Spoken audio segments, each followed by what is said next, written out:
After a He's gonna quick be commercial something. break. That's gold.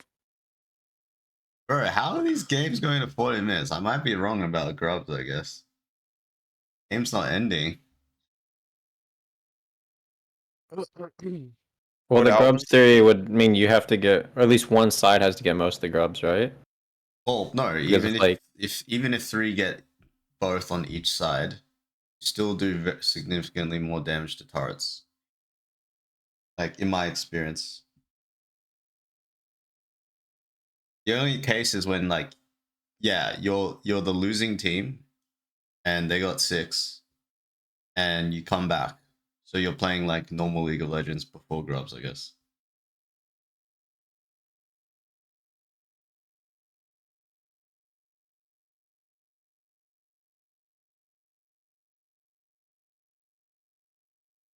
Isn't Elise behind? Oh, yeah.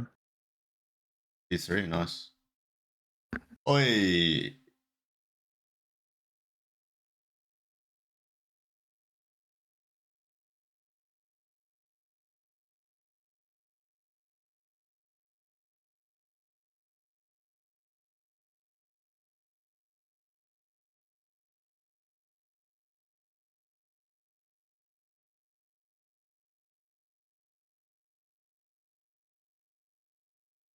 Velkas have his combo here when you feared. Okay, you didn't. I think that's like the major takeaway from the skirmish. Since you have like no follow up, because he used his Q and E. That yeah, that's something to recognize and fight. Your teammates cooldowns, specifically when you're playing CC champs, right? Because you need follow up on the CC. Otherwise, they just turn on you like this and ignore you. And ignore Velcos too. Because you guys are doing like the one. He doesn't even proc his passive, he's just spamming his cooldowns. Look, Q, they've got 2 stacks on them. Doesn't have W, like. I think you guys win this, it's just understanding like comboing and follow, like making sure you have proper follow up. Bro, it's such an Yeah. important concept, that one. Like, just holding your abilities till theirs come up. It's helped me a lot too. Yeah, it's pretty requires awareness. Do you realize? From effing Or believing. I think you Because might he have like realized. self-deafened and then left. No, I muted him. Oh, you disconnect him? No, I muted him. Oh, you self-deafened? Okay, that makes sense. Yeah, I like muted there him. was the mute and then he deafened.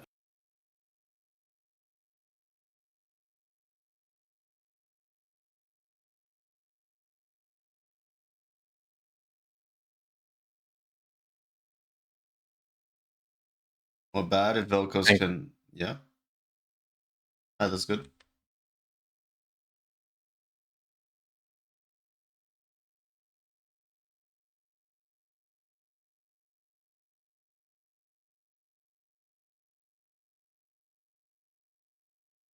That was actually a good gank. I thought I was gonna say it's a bad gank because they crashed the wave, but since you get the kill and the next wave's a cannon, he's still gonna deny him like most of the wave. Actually, maybe it's only one or 2 minions, but still good.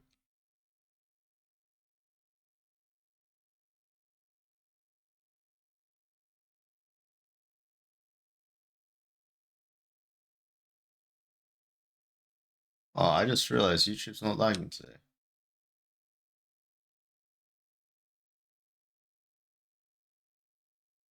That was a good gank.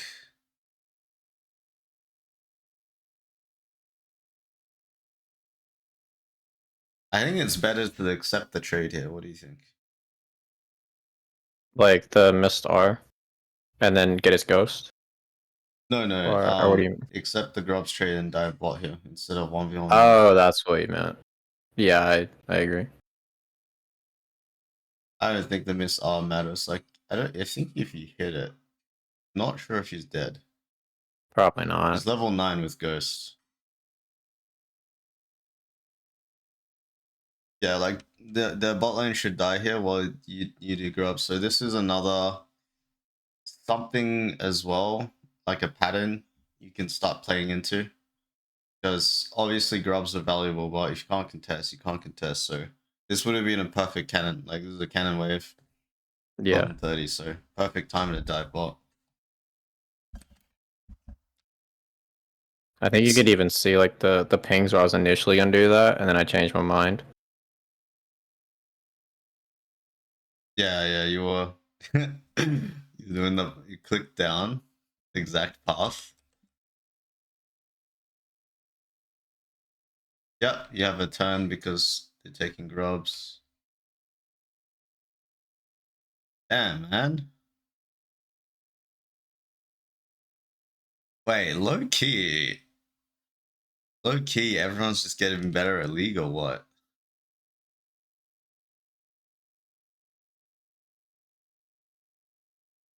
Well, if that were the case, my games wouldn't all be 50 minutes long. So Okay, maybe the 15 not. minutes part, but that was very good by your whole team. Like Vel'Koz moving down the ults, like that's really good.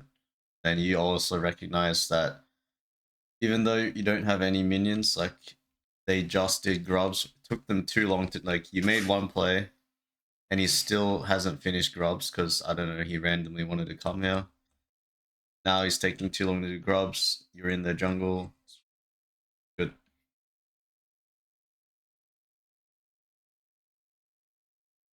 Okay, this is never mind. I don't know your champs limits. I thought this was not gonna be a good chase.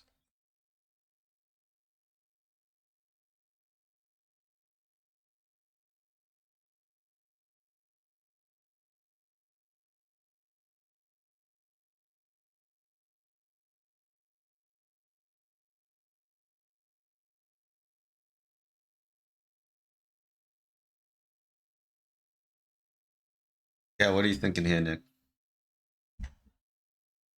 Let's see, what was I thinking at this point? I know I was like looking for a pick with ultimate. At the moment, I'm just kind of like covering in between the two lanes. And yeah, this was like Yeah. the pick I was trying to go for. So why do you But, think this didn't work? Because the enemies are too close. Yeah, so this is good experience, right? You had, I think, a good intention, but you have to be aware of the area you're in. You know how we talk about like fighting around tier 2? This is the closest thing to tier 2, and the closest, easiest thing to rotate to from their side without being exposed to flanks or anything. If they try to go to this bush, they're gonna get flanked by Brand, right? If they try to go to red buff bush, if Vel'Koz pushes, they're gonna get flanked by Vel'Koz, right? So, like, damn, this is a good idea, but I definitely need to make a diagram of which bushes to take first, because it can be pretty systematic. Like, this should be the last bush you should take out of all 3 bushes here, right? You have 1 bush here, you have the red buff bush, and then you have the bush closest to red buff, right? Those 3 bushes need to be taken before. This is like the final boss bush. If you can take this bush, then you've got really good control of the jungle, but this should be the hardest. When you say take it, do you mean like vision in it, or you've just walked through it?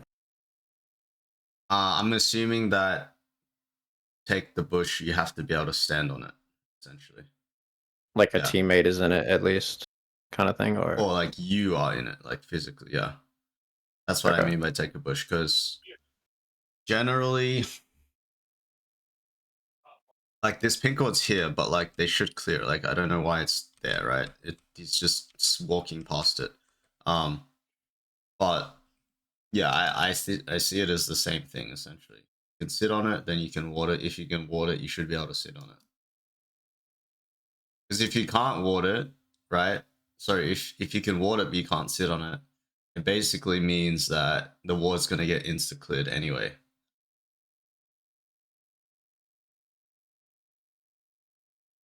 Like this would have been the right idea if you were sitting in the red buff bush because Elise is showing.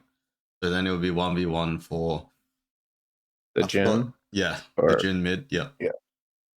And then you can tether. Like you don't need to all in here. You can poke him and then walk out to the right side entrance or walk up here because again, if they try to collapse on you, there's gonna be a brand right here in between the ledge.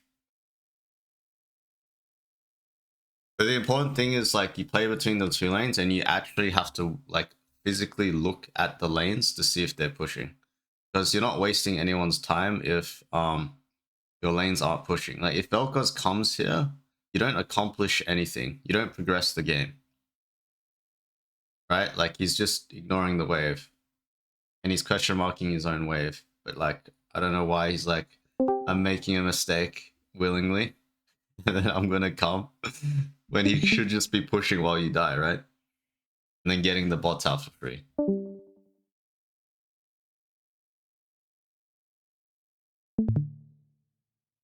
Yeah, that stops the snowball of the game a lot. Oh, it's just good experience.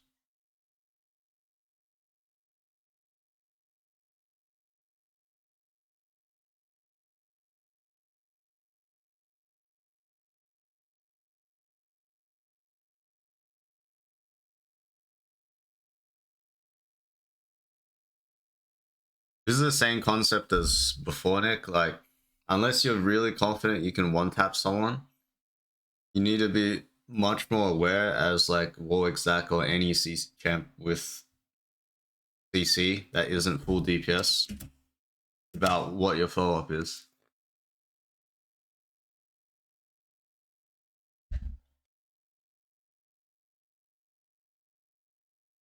That would explain why I hate Lulu so much, because I'm not using my allies' damage at all. At least in the way I'm calculating a fight. Yeah, it's really important because like I mean a champ would be broken if you had everything. Like you had DPS damage and CC at the same time. That's usually what makes a broken champ. You can do everything at once, but well Zac can be like that sometimes, right? But like not often. You have to be quite far ahead. But generally, yeah, you do need to rely on your teammates. Follow up.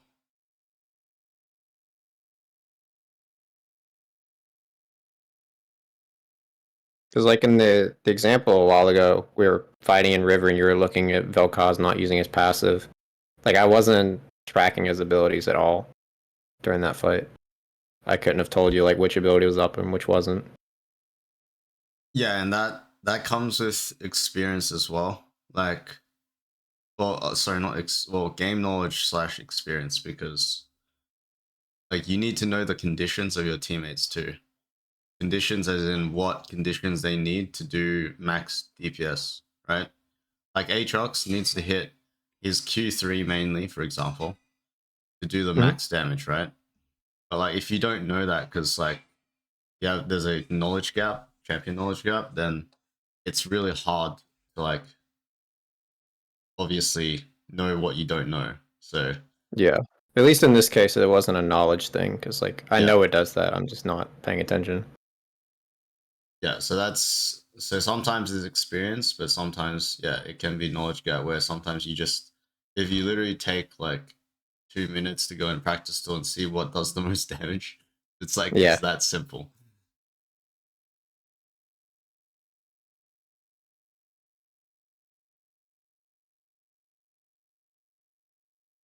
Aatrox gets picked basing, the overextend mid ARAM. Threatening the Baron. Okay, it's fake.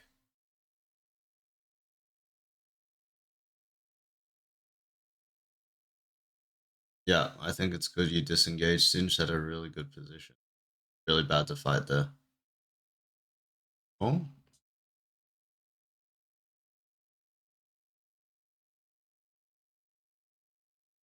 That's good. Aatrox got a like so this is the same thing here, right? Where your condition to like winning the fight is Aatrox reset. So if you suicide here, but Aatrox gets a reset, it's gonna be really worth. Right? Yeah. like if you know that you need to fulfill that condition, you'll self-organize your own behavior. Like you'll focus more on like fearing Ash or something because Ash is closest to Aatrox, or you'll smite Ash right here, like something like that, right? To ensure he's gonna get the reset and that's gonna win us the fight.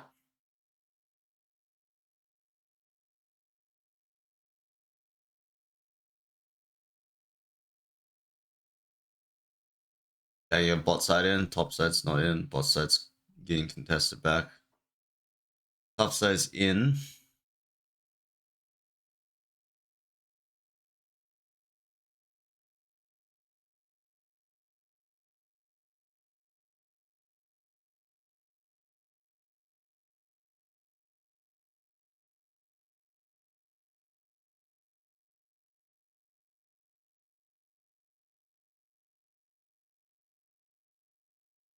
That's rough. That was a good Ash ult.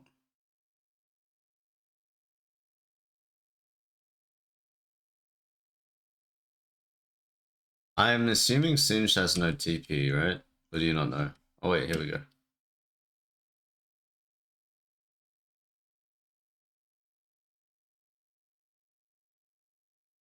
I definitely wasn't tracking it. Oh, okay. You're just confident in your sustain on Baron anyway. Yeah. Fuck it. He doesn't have TP. Let's just. Alright, he doesn't. Yes, okay. Yeah. I think the timing could have been a bit better, or you tell Aatrox to TP, right? Because Aatrox, Ash, and Sin showed. I think here you can just be more confident. Like, yo, there's 2 people bot. It's 3v5 if we TP right now, right? And start it. That's a window you can experiment with, especially when you're versing no TP champs this game. Anyone who shows bot, there's a potential for you to create a 4v5 condition, right?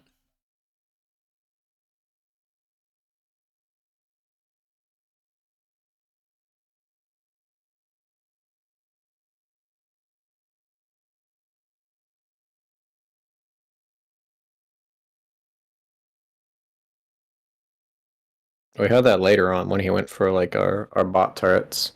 I was like, yeah, we'll use this window while he's still there. Yeah.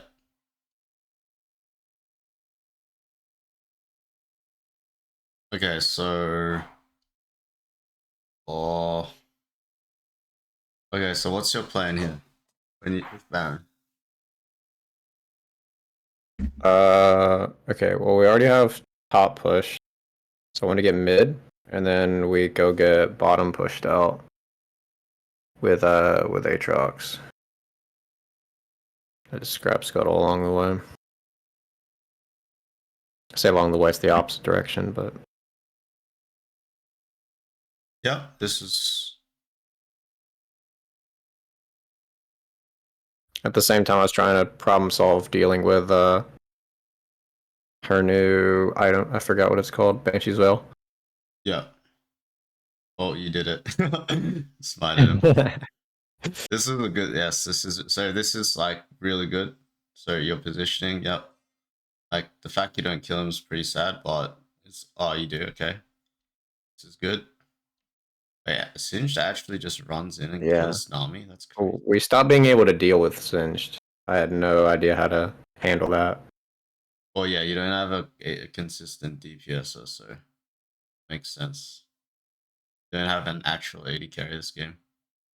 Yeah, and he had Force of Nature, so Brand stopped doing damage. Oh yeah, actually helping him move faster. I don't know, Singed kind of Vel'Koz kind of just got flipped. Oh, Vel'Koz flash for it. Okay.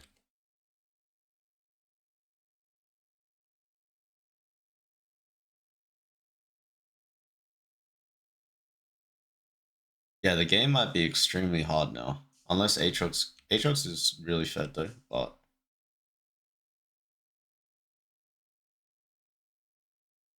this is just an issue of base timing. You should never base it for a pot unless your team's basing, because this will happen.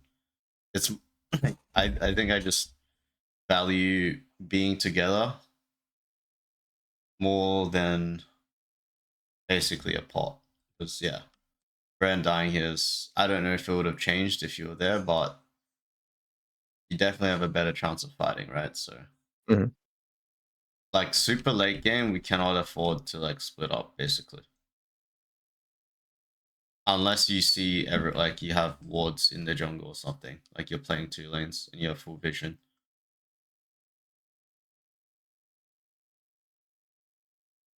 I guess you guys got them low so they couldn't end there.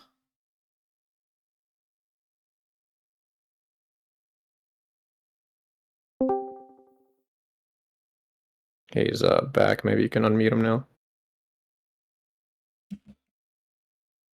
Alright. What's up, Will? What's up? Bro. I was reviewing, man. Don't take it personally. Oh, nice, Stefan. Alright. Taking it personally.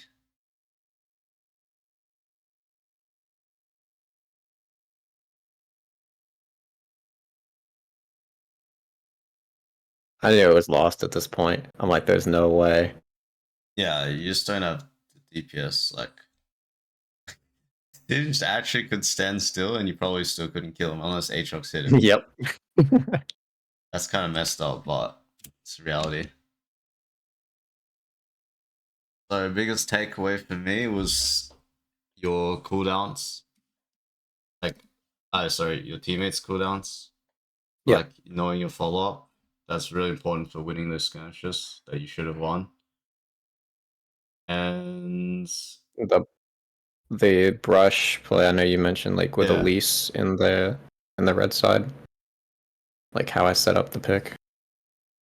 yeah, the Raptors bush is the last bush you should take. The other bushes are much easier to take and don't Mhm. require a lot more effort. Like you basically need to be pushing them under tier 2 for you to get that bush. I would assume it's a similar thing on the other side, where like you wouldn't be in the brush behind wolves looking for a pick most of the time because you're going to be really close. Yeah. Well, blue side's more forgiving because like there's not a fat terrain blocking. Like there's not 2 walls blocking over. There's like a one little shitty wall. So it's not actually as bad. It's a lot easier to take. But with the red side wall, because the raptor wall plus the wall, like there's 2 walls on the raptor, right? And that's like really far away from your teammates. Like no one has a double jump to go over raptor wall. Yeah. Yeah, like positioning though, or like your intention rather is good. And then yeah, you just missed the dive time on the 11:30 wave when you were gonna trade grubs, and for some reason you valued like the mid 1v1 over like a guaranteed 2v2 bot dive or 3v2 rather.